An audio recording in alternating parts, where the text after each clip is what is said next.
Icelandic government has made its position very clearly that it is open to the Belt and Road Initiative. And the local business communities have shown strong interest in joining the Belt and Road. As I mentioned, hopefully in the near future, both countries could make the decision to finalize our agreement.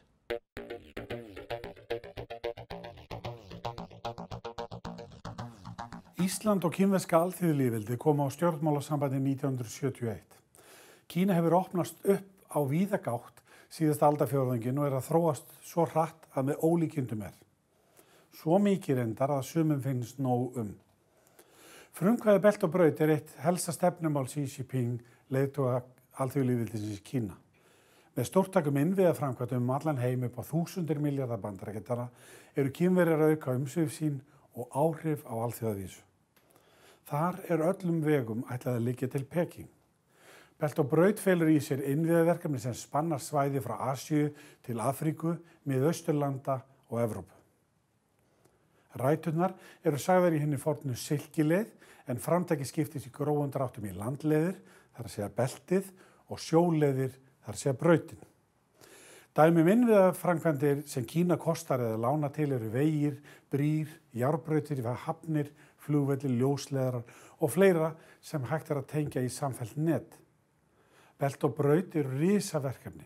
Til samanburðar það 10 sinnum stærra heldur Marshall-aðstoð Bandaríkjanna í Evrópu eftir seinni heimsstyrjöld.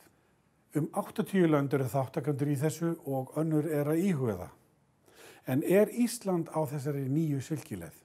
Til að ræða samskipti við Kína og Belt og braut hingað kominn Xi Jinping, sendiherra kínverska alþýðulýðveldisins á Íslandi.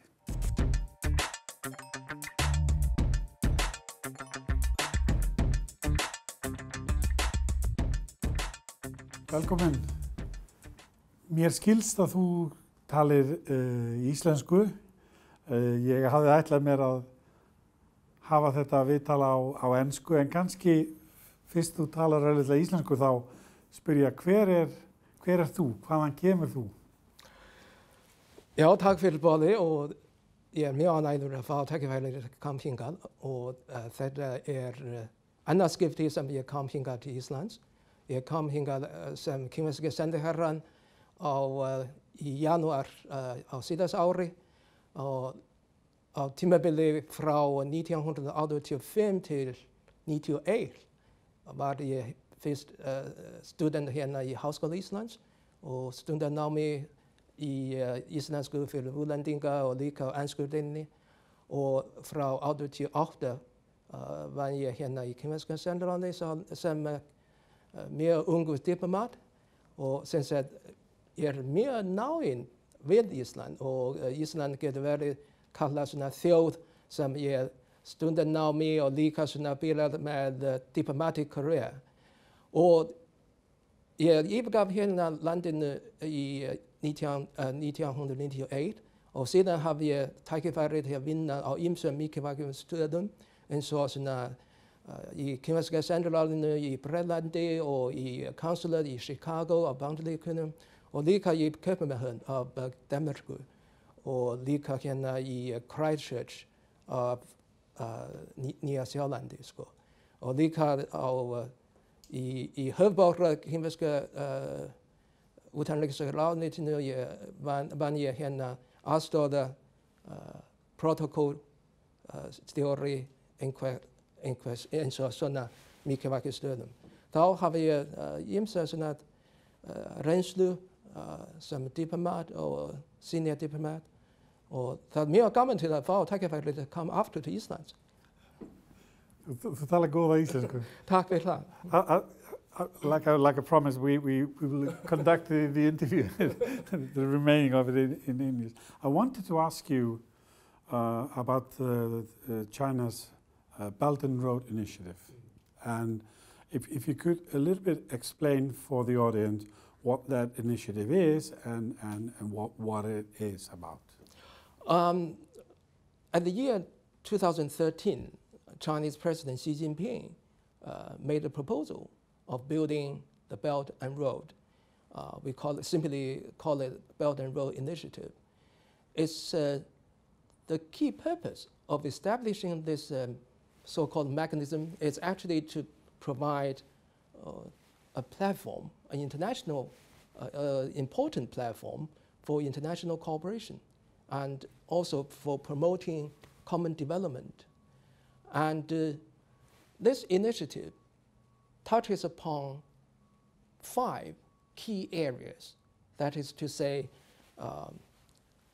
policy, infrastructure, trade, financial, and people-to-people connectivity. That's to say 5 connectivities in 5 key areas.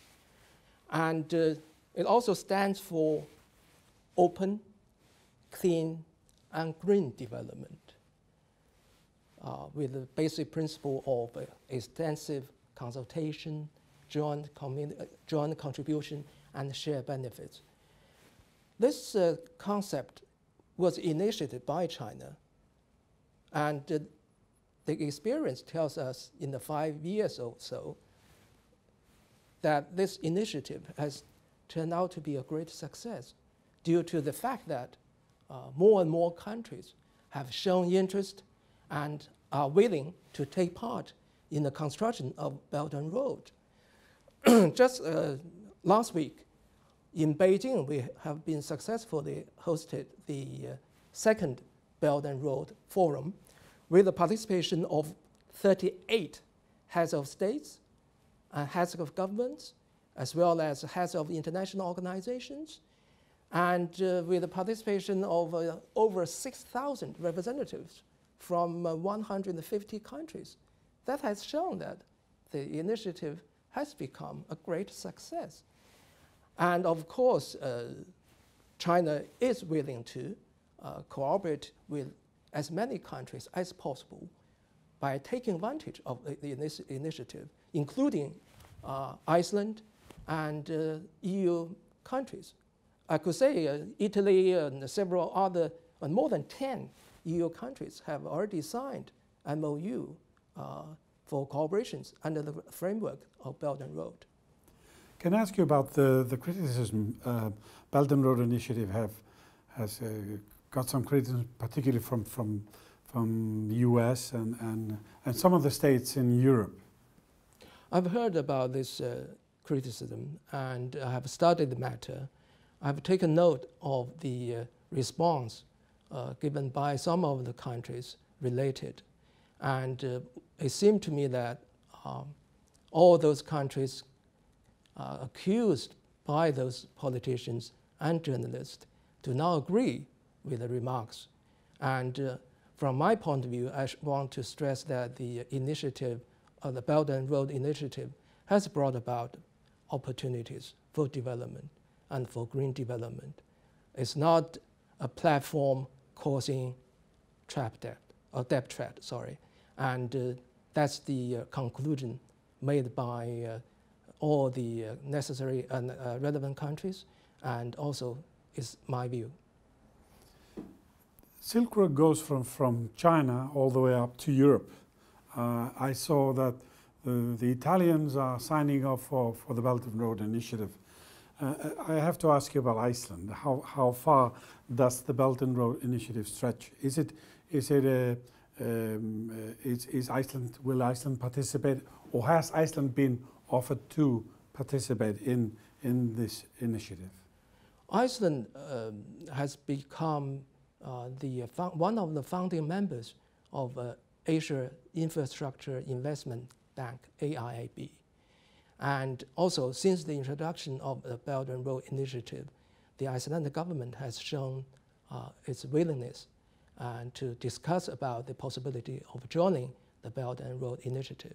And at the moment, I think both countries, both governments have been conducting consultations on this matter, and hopefully, in some day in the future, we could reach the conclusion of signing the MOU on the cooperation under the Belt and Road Initiative. And the Icelandic government has made its position very clearly that it is open to the Belt and Road Initiative. And the local business communities have shown strong interest in joining the Belt and Road. As I mentioned, hopefully in the near future, both countries could make the decision to finalize our agreement. So you think Iceland will participate in the Silk Road? I hope so, and Iceland has not excluded the possibility of joining the Belt and Road Initiative. And also, I think due to our mutual benefits and also in consideration of the strong interest of the business circle as well as some people in the government, I believe there's a likelihood that both countries could make that step. To another topic, and that's China's Arctic policy. I saw, I think it's 2 years ago, China adopted the special Arctic policy. Could you elaborate a little bit on that? Yeah. Why does China have an Arctic policy? Yeah. First of all, if you look at the location of China, China regards itself as a close to Arctic state. And due to the special position of China, such as a big country, a member of the UN Permanent Security Council, we shoulders our responsibilities in securing peace and promoting development in the Arctic region. So therefore, we have a lot of interest in that area. And we issued the policy paper last year, and in which we outlined our policies. I think among if you look at the whole report, one of the key message is our objective, our goal of relating to the Arctic issue is, first of all, understand Arctic. Arctic is the region that has has a great influence on many issues, for example, climate change, environmental protection, etc.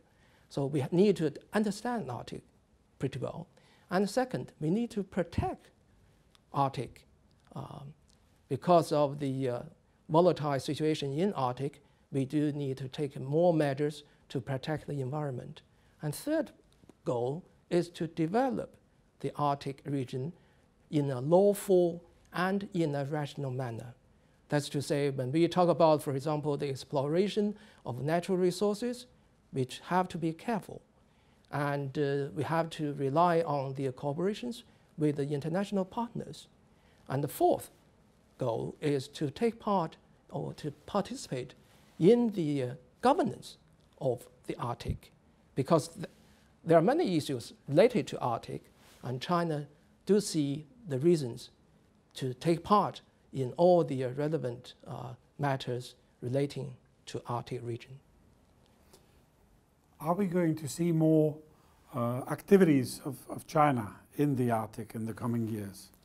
In the past, we have sent our icebreakers to conduct scientific research.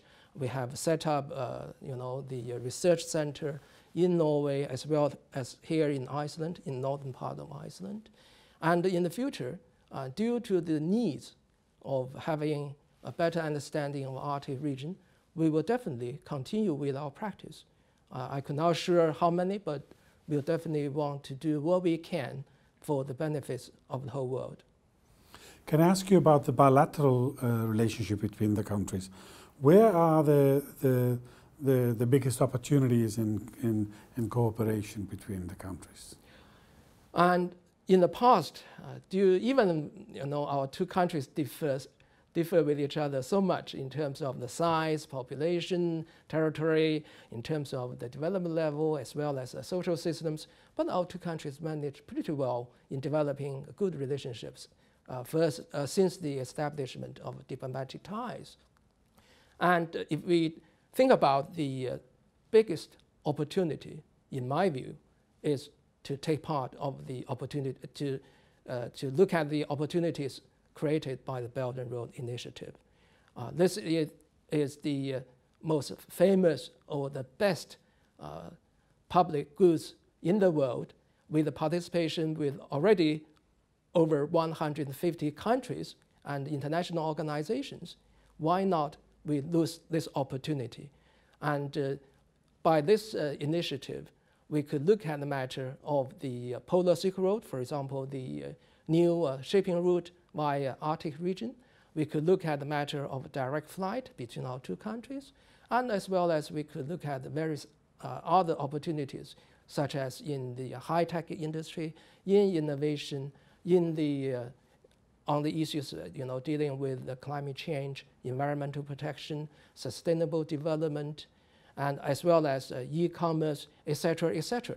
So I do believe that we do, if we make the right choice, right decision, we could make a difference in our relationship in the future. Ambassador, thank you very much.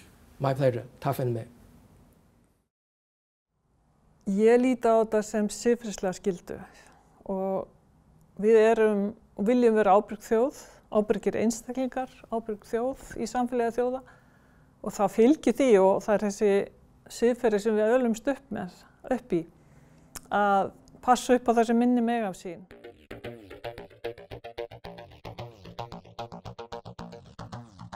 Í þróunarsamvinnu Íslands lögð áhersla á svið þar sem sérþekking landsins nýtist í baráttunni gegn fátækt og fyrir framgangi heimsmarkmiða Sameinuðu þjóðanna.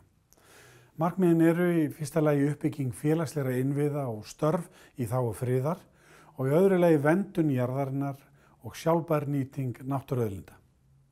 Í ár ver Íslenska ríkið 8,8 milljörðum til þróunarsamvinnu.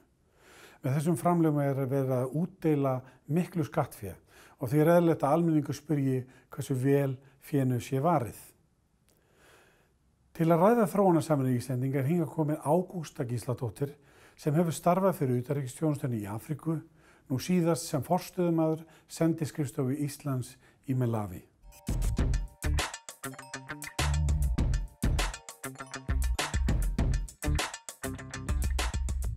Velkomin Ágústa. Kannski fyrst, hver Ágústa Gísladóttir? Ágústa matvælafræðingur að upplagi, en samt bændastelpa og sveit sem endaði svo í fiskimálum og var lengi á Ísafirði, rannsóknarstofnun fiskiðnaðarins og svo þaðan stökk til Afríku.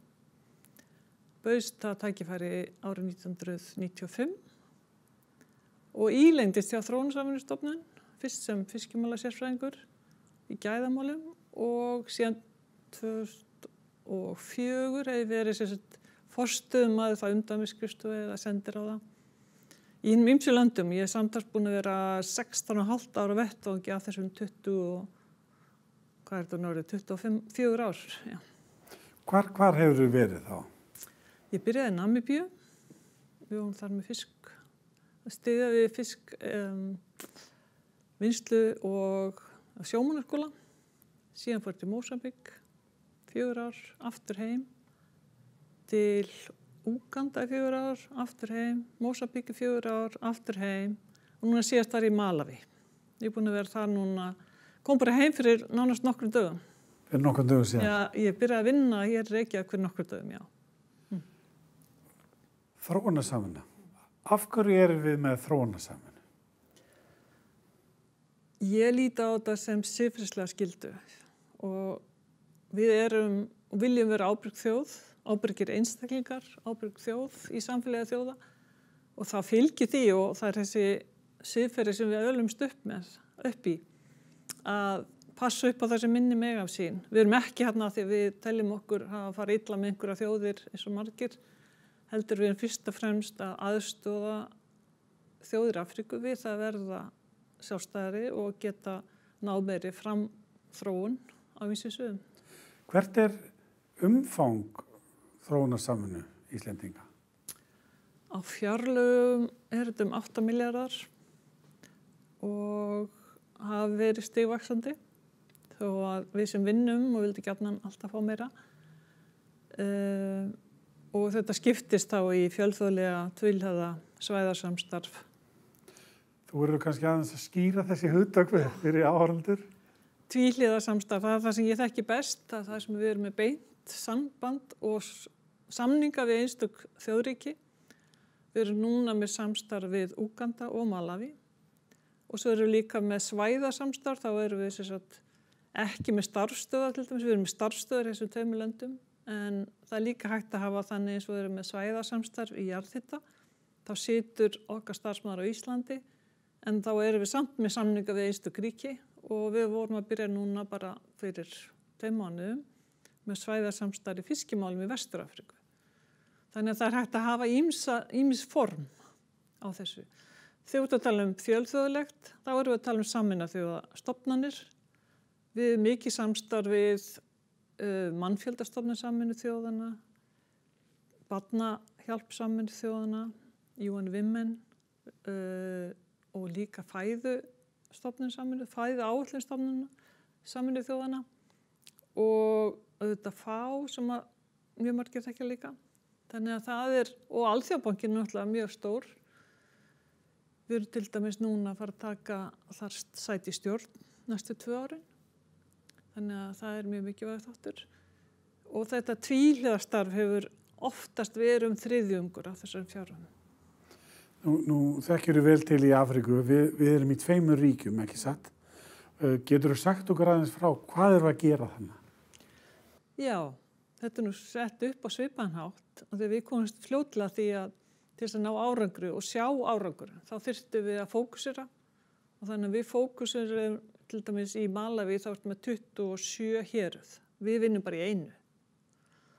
Og við höfum það þannig að við tölum við héraðsstjórn og þeir framkvæma. Við erum líka mikið hægt að framkvæma sjálf. Við sitjum við hliðina á þeim, ýtum við þeim. Þeir ákveða með okkur hvað á að gera og síðan framkvæma þeir og við fylgjumst með. Ég hef oft sagt, fólk að spyrja mig hvað ert að gera sem forstöðumaður sendiráðs. Ég er að passa peningarnir sem þú borgar skattinn nái á áfangastað og til fátæka fólksins sem á að njóta góðsæði. Mér langar að spyrja, eitt er ríkisvaldið, annað eru frjáls félagasamtök og þau eru að vinna viðamikið starfa og svo fyrirtæki. Hvernig vinnur þetta þrennt saman? Já, við áleitum að þurfi allir að leggjast á árarnar. Við erum fullt af einstaklingum á Íslandi sem sinni þróunarsamvinnu, styrkja kannski börn og þá mannúðarást og ég glemdi nú að minnast á mannúðarást þannig áðan. En við höfum verið að hvetja borgarasamtök og atvinnulífið til þess að taka meiri þátt og lengi hefur til sjóður þar sem að borgarasamtök hafa getað sótt mótframlag, þau þurfa að leggja fram og svo kemur mótframlag frá utanríkisráðuneytinu og með því að sýna þeir séu með ákveðin verkefni og skila skýrslum og það hefur gengið mjög vel. Það eru komin hópur félagasamtök svona orðin ansi sterk í þessu sviði. Á síðasta ári var ákveðið að útvíkka þetta til atvinnulífsins þannig að nú geta einkafyrirtæki eða sjálfseignarstofnanir sótt í sérstakan markmiðasjóð ef að þau hafa samstarfsaðila í þróunarlandi og vilja til dæmis verið í atvinnusköpun, þá er hægt að fá mótframlag, þá 50%. Af því að ég veit ekki hvort þú fylgdist með þegar ráðherra var að heimsækja okkur að auðvitað kemur það alltaf upp í umræðinni að þetta líka verið með atvinnuskapandi verkefni. Við höfum verið meira með þjónustu og hjálpa þá héraðsfólki að veita þjónustuna sem fólki á rétt á. En við merkjum mjög mikið atvinnuskapandi verkefnum nema skólamáltíð. Það var nú mjög skemmtilegt að það er heimaræktaðar skólamáltíðir í þessum skólum, mörgum þeirra, þar sem að þau taka hráefnið og það er fólk í nærumhverfinu sem að fær að selja hráefni í skólamáltíðinni í staðinn fyrir að kaupa það alltaf annars stað frá. En það er mjög mikilvægt að skapa atvinnutækifæri og það er ekki nóg að mennta krakkana, þau verður líka að fá hvað að gera. Og ég talaði fólksfjölgun, það er mjög mikil fólksfjölgun í Afríku, kannski einum of, við þurfum að hægja á henni. Og besta ráðið til þess er fyrsta lagi að fólk trúið að börnin eru að lifi og annars vegar að mæðurnar verði efnahagslega valdeldar. Kona sem kom með vinnu, peningahendurnar, hún er mjög fljótt á hún ekki lengur 7-8 börn. Við sjáum það bara í Íslandi. Ég hef skoðað mitt ættatal fram í aftur til 1700 og alla mína formaðir áttu 10-12 börn. Þangað til að mamma mín átti bara 9 En svo þá fór eitthvað að gerast. Verkefnið næg. Það eru óþrjótandi. Ágústa, kærar þakki fyrir komuna. Takk sömuleiðis, það var gaman að koma.